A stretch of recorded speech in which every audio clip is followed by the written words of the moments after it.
Salam jumpa dalam Renungan Harian Katolik Paroki Santo Thomas Rasul Sri Bawono. Hari ini Senin 9 September 2024, Injil diambil dari Injil Lukas bab 6 ayat 6 sampai dengan 11. Saudara-saudari yang terkasih di dalam Tuhan, saya miris melihat berita-berita yang disiarkan oleh media massa, terutama tentang pembunuhan, tentang penyiksaan, juga tentang hal-hal tragis lainnya. Ketika ditelusuri lebih dalam, ternyata alasan-alasan yang sederhana yang membuat mereka sampai mampu melakukan tindakan-tindakan yang tragis itu. Hal-hal tersebut, motivasi-motivasi tersebut diantaranya adalah iri hati, yang kedua adalah tersinggung, yang ketiga adalah ketakutan terhadap keberadaan mereka yang tidak diakui, dan masih banyak hal-hal yang lain.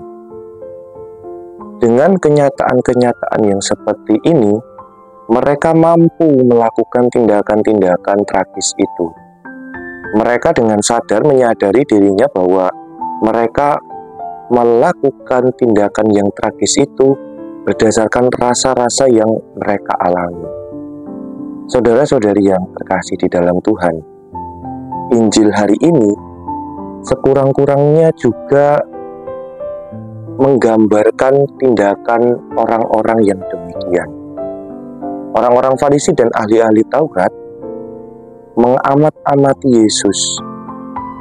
Kalau-kalau Yesus melakukan sesuatu yang dilarang pada hari Sabat, kita dapat menggali motivasi, alasan dasar mengapa sampai mereka dapat mengamat-amati. Mereka sampai melakukan sesuatu tindakan yang sebenarnya secara sederhana kita katakan juga sebagai tindakan yang tragis. Mungkin saja mereka takut karena popularitas mereka akan tersaingi oleh kehadiran Yesus. Mungkin saja juga mereka merasa marah, tersinggung atas apa yang pernah dikatakan oleh Yesus yang ternyata menyinggung perasaan mereka.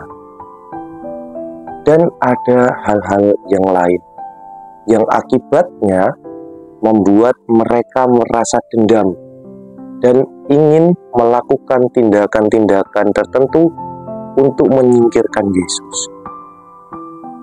Saudara-saudari yang terkasih di dalam Tuhan, dalam kenyataan hidup di dunia ini, secara sederhana kita juga sering melakukan hal-hal yang sama dengan ahli-ahli Taurat, dengan orang-orang Farisi. Salah satu hal yang paling terlihat adalah pembunuhan karakter. Kita yang merasa jengkel, merasa takut akan keberadaan kita yang merasa tersinggung dengan orang lain, kemudian kita menemukan sebuah cara tertentu untuk dapat membuat orang lain merasa tidak nyaman. Salah satu contohnya pembunuhan karakter itu adalah dengan gosip atau menyebarkan berita-berita yang tidak benar kepada orang lain, yang tujuannya adalah membuat orang yang bersangkutan merasa tidak nyaman, bahkan mengajak orang untuk saling membenci orang yang kita tidak sukai. Saudara-saudara yang terkasih di dalam Tuhan, tindakan-tindakan seperti ini merupakan sebuah langkah, sebuah jalan yang kita ambil ketika kita merasa terdesak. Motivasinya adalah bagaimana membuat orang tidak nyaman, bagaimana dapat membuat orang merasa tersingkir.